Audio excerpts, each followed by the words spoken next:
Durant l'année 2026, je m'étais repris d'une nostalgie à revoir certaines creepypastas, à relire aussi certaines creepypastas, soi-disant terrifiantes auxquelles par le passé on pouvait énormément y croire. Il y en a des très connus comme par exemple Jeff the Killer, Slenderman, The Rake, Lavender, Sonic.exe, Eyeless Jack, Laughing Jack, Van Drown, Suicide Carlo, Candle Cove et évidemment sur la scène Minecraft, Herobrine. Et la plupart sont considérés comme des classiques à ce jour, alors qu'en vrai à titre personnel elles sont toutes assez mid, vraiment très moyennes. Car on voit un peu les ficelles scénaristiques et que également le contexte du passé fait que ça a pris énormément en popularité. Hormis ça, il y avait une creepypasta qui m'avait énormément marqué, malgré son écriture assez évidente, mais j'avais envie d'en parler, et surtout, je voulais parler des origines des médias utilisés pour illustrer la creepypasta. Je sais, c'est beaucoup de mots pour pas grand chose, je veux juste parler des images qu'on pouvait voir utilisées pour la creepypasta, car la plupart sont très populaires, dues à son imagerie, et moi ce qui me passionne c'est de savoir l'origine de ces images, qui l'a créé, comment, quand, pourquoi. Je sais que ça peut paraître assez précis, mais c'est également très passionnant de savoir les origines des médias les plus connus. Genre par exemple, vous vous souvenez du thème chirp des disques de Minecraft de C418 ?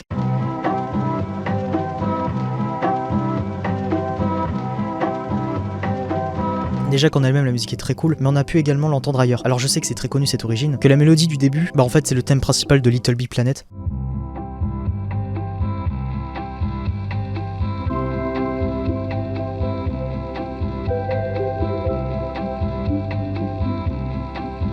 En soi c'est très populaire cette origine, mais c'est surtout un sample, c'est-à-dire que c'est un thème qui n'a pas été composé par C418 ou Dan Perpenton, le compositeur du thème principal de The Little Big Planet, The Orb of Dreams je crois elle s'appelle. Mais il vient en vérité du Mattel Optigan Program Disc de la Bossa Nova Style de 1970. Et pour la peine c'est pas un extrait audio mais c'est un extrait vidéo que je vais vous passer.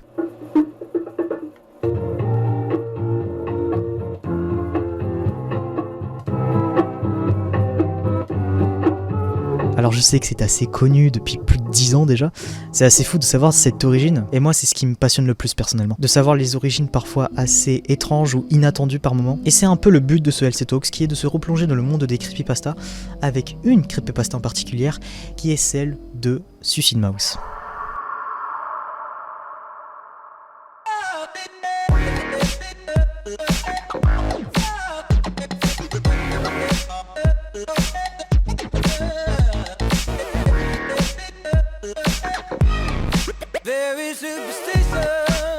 Alors ouais, Suicide Mouse, c'est un sacré nom pour une souris qui ne se suicide même pas en plus. Cette vidéo sera coupée en quelques chapitres car mon but est de vous résumer la creepypasta V2. Car oui, il y a eu 2 versions sur cette creepypasta, mais j'ai jugé que l'utilité de mentionner la première version n'était pas forcément la meilleure, car en vrai la première version il n'y a pas énormément de différence avec la V2, c'est juste quelques phrases qui changent. Également en illustration je mettrai cet extrait là. Je sais que pour certains puristes c'est pas l'extrait de la creepypasta, j'en reparlerai juste après. Laissez-moi vous raconter la creepypasta comme écrite par Alexander Kulafi sur le board X de 4chan le 22 octobre 2009.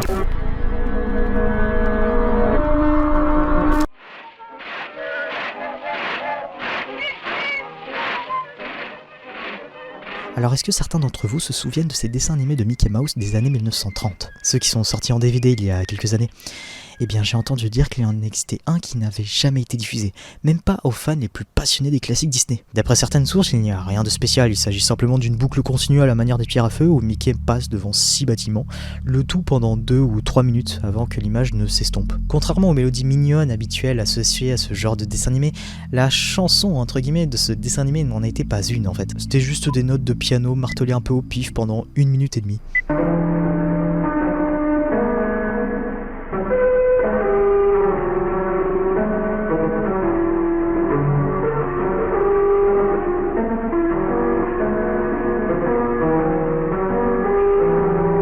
Avant de laisser place à un bruit blanc pour le reste du film.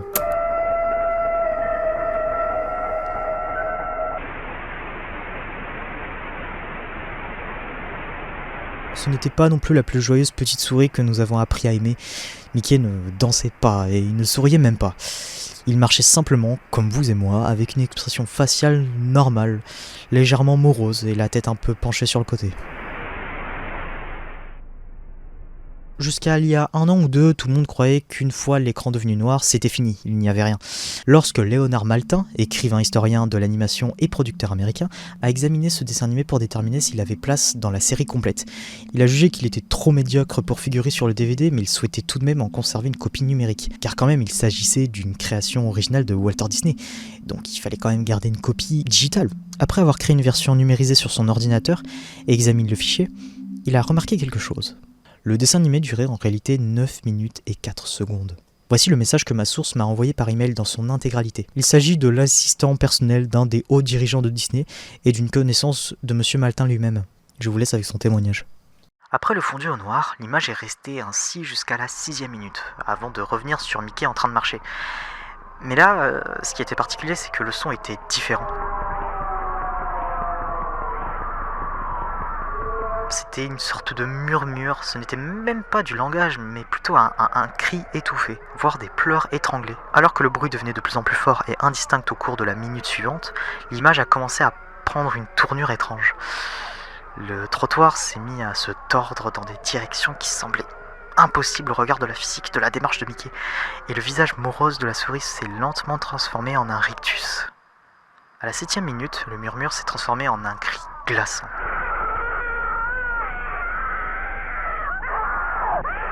De ceux qui font très mal à entendre. L'image devenait elle aussi de plus en plus obscure, des couleurs apparaissaient qui n'auraient pas dû être possibles à l'époque.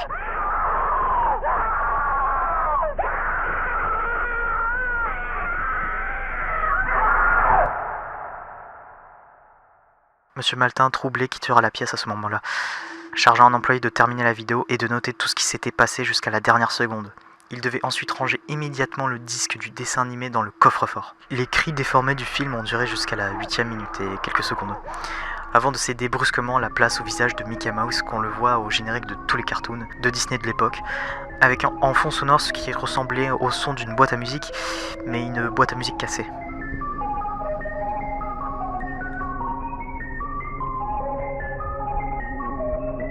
Cela a duré environ 30 secondes, mais je n'ai pas pu obtenir la moindre information sur ce qui s'est passé pendant ces 30 secondes restantes. La seule information que j'ai pu obtenir de Léonard Maltin, c'est que la dernière image du film était un texte en russe, qui disait en substance « Les visions de l'enfer ramènent à ceux qui les regardent ». À ma connaissance, personne d'autre ne l'a vu, mais il y a eu des dizaines de tentatives de mise en ligne du fichier sur RapidShare ou Mediafire par des employés du studio, qui ont tous été immédiatement licencié. La question de savoir s'il a été mis en ligne ou non reste ouverte, mais si les rumeurs sont fondées, il se trouve quelque part sous le nom de suicidmouse.avi. Si jamais vous tombez sur une copie de ce film, ne le regardez pas. Contactez-moi immédiatement par téléphone. Lorsqu'un décès chez Disney est dissimulé avec autant de soin, cela signifie forcément qu'il s'agit d'une affaire énorme. Tenez-moi au courant. PS, je n'ai pas encore trouvé d'exemplaire de ce film, mais il en existe bel et bien, j'en suis sûr. Alors en vrai, je trouve que la creepypasta a vraiment une aura très particulière et je trouve qu'elle fait vraiment son effet malgré les années, malgré qu'on voit les ficelles scénaristiques. Car oui, je sais pas si je l'ai précisé, mais les creepypastas sont fausses, c'est des légendes urbaines écrites par des gens sur internet. Et je trouve que cette creepypasta fait partie un peu de cette mouvance, de cette période de insérer objet, truc perdu. C'est-à-dire par exemple ce jeu perdu qui était la base de Sonic.exe, qui pour la blague était considéré en 2014 comme une des pires creepypastas, alors que c'est l'une des plus populaires. Ou par exemple une creepypasta sur les Simpsons qui était Dead Bart, qui elle aussi était une sorte d'épisode perdu que Matt Groening, donc l'un des créateurs des Simpsons, voulait absolument pas en parler, voulait pas en faire mention, il est très sceptique sur le sujet. Et pour ceux qui voulaient savoir, en fait dans cette creepypasta, c'était Bart qui était dans un avion je crois, avant de casser l'hublot et à cause de l'air, tomber, mourir. Et après, la famille se recueille et en fait, ils sont déprimés et ils pleurent tous parce que c'est triste. Bon, c'est le niveau de la creepypasta de l'époque, hein, j'ai plus l'année de cette creepypasta en particulier, mais vous voyez le niveau.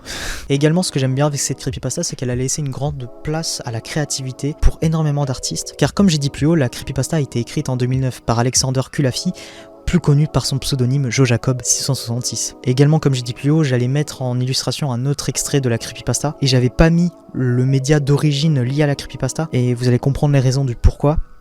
Voici le cartoon qui était lié à la creepypasta en 2009.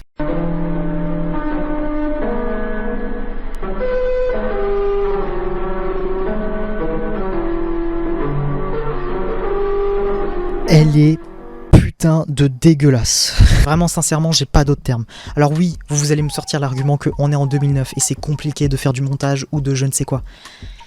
Eh ben, je vais vous sortir mon contre-no, car seulement après, on a la version HQ réalisée par Stranger 1945, qui est du coup celle que j'ai illustrée, qui est celle-ci.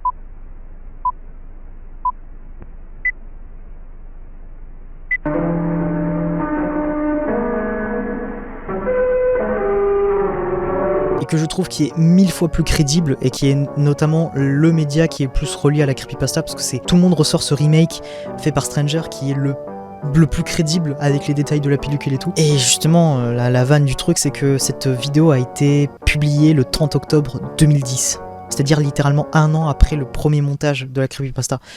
Donc, ça tombe à plat les arguments. C'était possible de faire un truc crédible à l'époque. Après, plus les années sont passées et plus il y a eu d'autres artistes qui ont proposé leur propre version, leur propre interprétation pour être le plus fidèle à la creepypasta, comme par exemple celle réalisée par Gorix. J'ai pas besoin de mentionner le pseudo parce que c'est affiché en gros sur la vidéo. Et elle en particulier, elle essaye de un maximum corréler à la creepypasta. Car il y a juste à regarder Mickey. Enfin, regardez-le bien pendant quelques minutes. Tiens, voilà, il fait un petit sourire vu que c'est une souris. J'avance un petit peu. Ouais, bon là, on avance encore de quelques minutes. Bon là, il smile bien, il a l'air de kiffer l'instant présent. Parce qu'en fait, c'est censé corréler au truc qu'il entend des cris. Du coup, il aime énormément entendre des cris, qu'il aime beaucoup, et bouh, ça fait peur. Et puis à 7 minutes 20, il a une gueule de mec en fin de soirée avant de se taper un sprint tarsonique de l'époque pour se péter la gueule à la fin.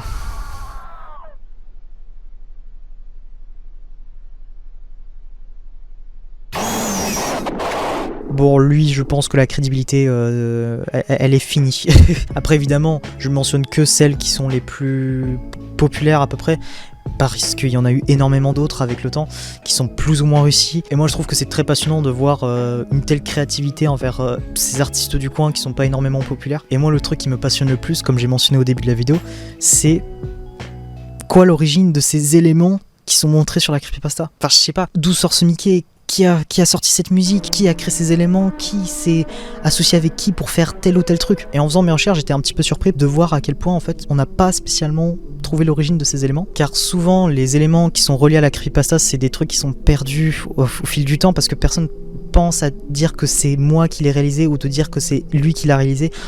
Ou d'autres qui essayent de rechercher les artistes, malgré quelques exceptions quand même, avec Alias Jack, dont d'ailleurs la personne a été créditée pour sa photographie sur Twitter, je crois. Tandis que d'autres très populaires, étonnamment, tels que l'image de Jeff the Killer, dont à l'heure actuelle c'est toujours un lost media, on a toujours zéro news dessus, on a juste des deepfake IA, mais ça mène à rien malheureusement. Parce que le contexte fait qu'en 2005, personne ne pense forcément à archiver l'image et à archiver l'auteur qui est derrière l'image. Et vu que ça fait partie de ces forums un petit peu perdus avec le temps, ou alors qui sont assez éphémères comme 4chan, c'est un peu compliqué de trouver l'origine. Et même à l'époque, les archivistes du net, ça courait pas énormément les rues. Et malheureusement, pour la creepypasta Suicide Mouse, bah c'est pas le cas non plus. Malgré quelques trouvailles, par exemple la première vidéo qui était liée à la creepypasta, qui est celle-ci, le Mickey qui est illustré, on a trouvé l'origine. Il vient en vérité d'un comic strip des années 30 montrant un Mickey déprimé, dont d'ailleurs d'après mes recherches de ce comic strip, Mickey était censé se suicider. D'où l'origine de la creepypasta Suicide Mouse du coup je pense. Et en vrai juste pour vous raconter l'histoire de ce comic strip, il est... En fait pour vous faire vite fait un résumé, ce comic strip raconte comment Minnie quitte Mickey pour un autre rongeur, ce qui a rendu Mickey déprimé au point de vouloir faire une tentative de suicide.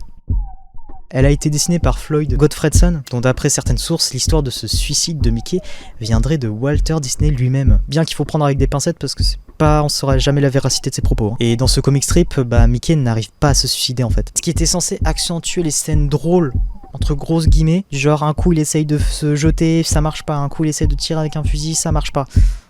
Je vais bien admettre que je suis pas né dans les années 30, mais c'est un humour très particulier. Et à la fin, il est aidé par des écureuils de la caisse d'épargne, ce qui le rend heureux et retient que se suicider, c'est pas très bien. Ouais, donc la creepypasta. En soi, les éléments autour de la creepypasta Suicide Mouse, comme j'ai mentionné tout à l'heure, il y a peu de gens qui ont pu trouver l'origine de certains éléments. Enfin, au lieu de l'image du Mickey de 2009. Et également cette image de Mickey en sang. Je voulais la placer parce que c'était l'un des médias que beaucoup de vidéastes, quand ils racontaient la creepypasta, l'utilisaient. Soit pour des fangames ou autres, parce qu'elle collait bien avec cette esthétique du Suicide Mouse, Mickey en sang, etc. Et l'origine de ce Mickey en sang vient en vérité de ce compte Bandcamp avec des musiques très 2010 tiers.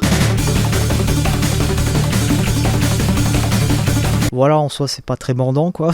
Mais en vrai le truc à titre personnel qui m'a donné envie de faire ce LC Talks sur ce sujet en particulier, bien qu'il est assez court, c'est cette musique du cartoon.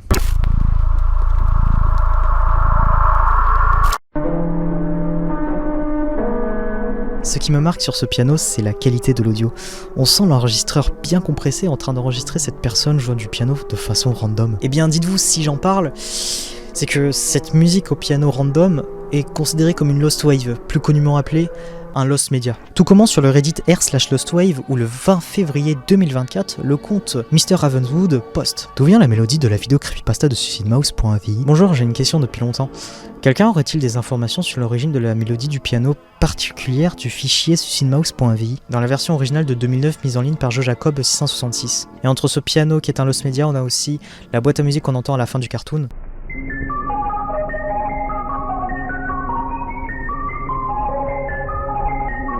Qui est elle aussi un lost media. Alors il y a des gens qui essayent de mettre des théories comme si c'était une musique stock ou une compo originale par Joe Jacob. Et même des gens qui tentent de poster des suppositions telles que elle avec ce lien YouTube.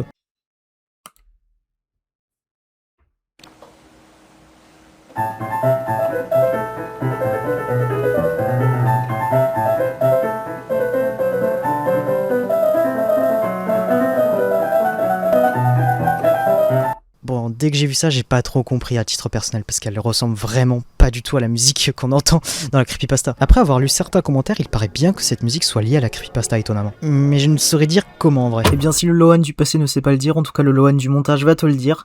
En vérité, la musique qu'on peut entendre, elle vient d'une seconde partie de la vidéo Suicide Mouse qui a été postée en 2009, cette fois-ci je crois postée en 2010, qui s'appelle Suicide Mouse Deleted Scenes, qui sont en fait soi-disant les scènes supprimées, les scènes retirées de cette fameuse vidéo. Et on entend justement la musique à l'envers qui fait que du coup elle est liée inconsciemment à la creepypasta.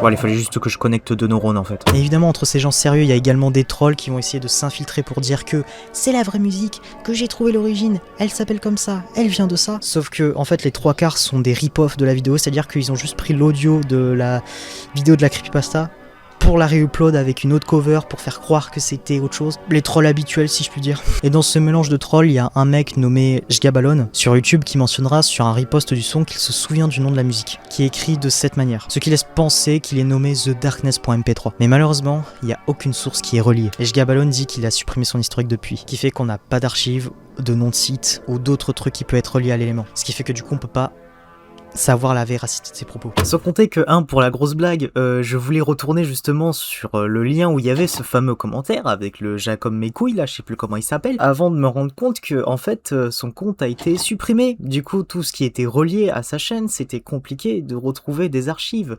Heureusement que j'ai pris un screen un jour avant que sa chaîne soit supprimée, putain de merde. La théorie la plus probable reste le fait que ça soit créé par Joe Jacob 666, bien que j'ai du mal à y croire à titre personnel, mais vu que c'est une personne qui n'est pas spécialement présente sur internet, du moins à ce jour, on n'a toujours pas d'informations si c'est lui ou pas qui l'a composé. Et du même, la question conne du où il l'a trouvé en fait, si c'est pas lui qui l'a composé. Et malgré le temps, ça doit faire à peu près 3 mois à l'heure où je tourne qu'il n'y a pas eu d'avancée majeure sur les recherches de cette Lost Wave. Ça me met sur le cul quand même, quand je vois que des gens trouvent un intérêt en mars à juin 2026, c'est tout frais comme truc, sur la creepypasta datant de 2009. Quasiment 17 ans plus tard, et malgré les tentatives de recherche des utilisateurs, ça reste très compliqué, car ce qui est assez frustrant autour de ce Lost Media, c'est que les éléments qui entourent la vidéo ont quasiment tous été trouvés en fait.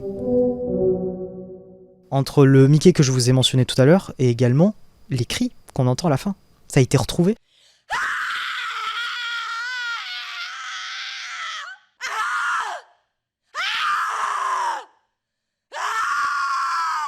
Ça vient en vérité de freesound.org. Et on pourrait se poser la question de si la musique elle vient pas de freesound.org.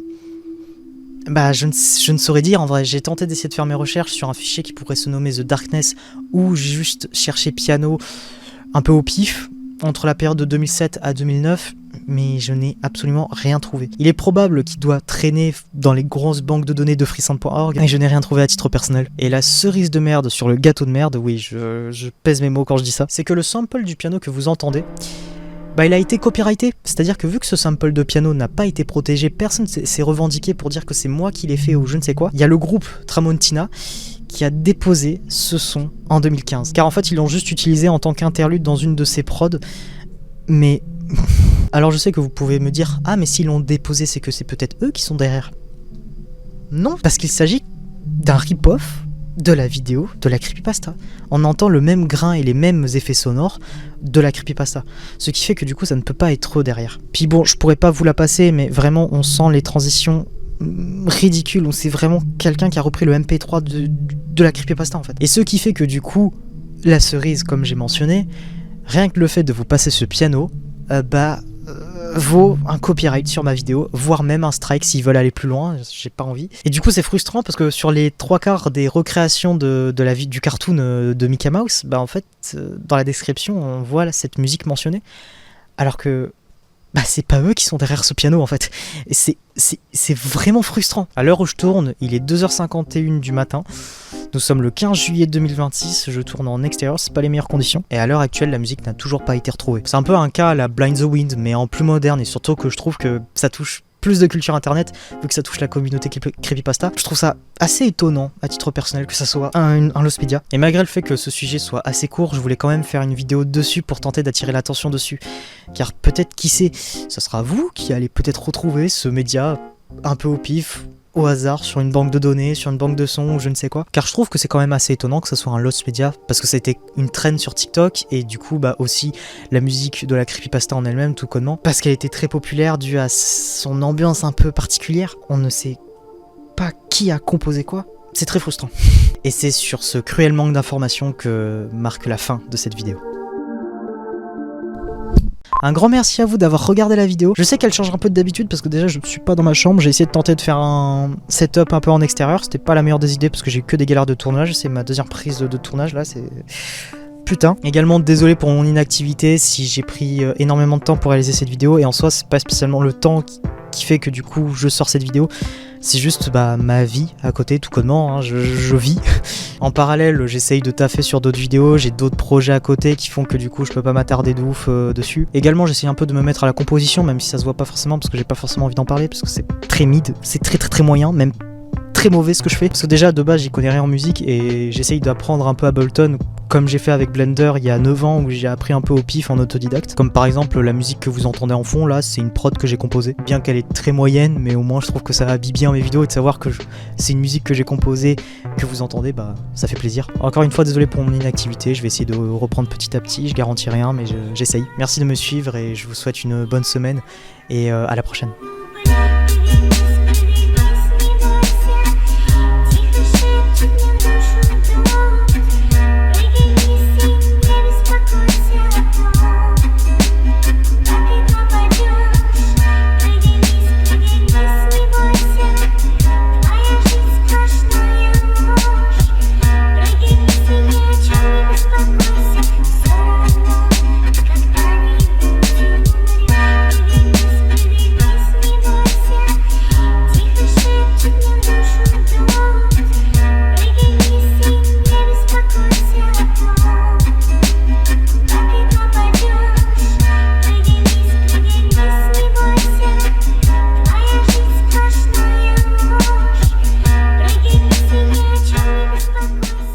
En tant que payoff que je pourrais placer, comme j'ai pu dire, je tourne en extérieur donc c'est pas le meilleur des plans.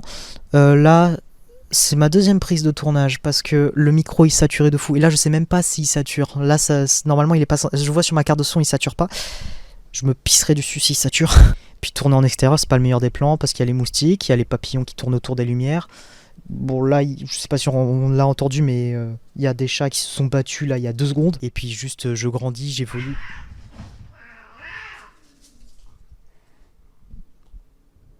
Oh putain, excusez-moi, je crois qu'on a entendu des chats se battre. Oui, c'est les conditions de tourner en extérieur. Mais vos gueules! C'est fou ça!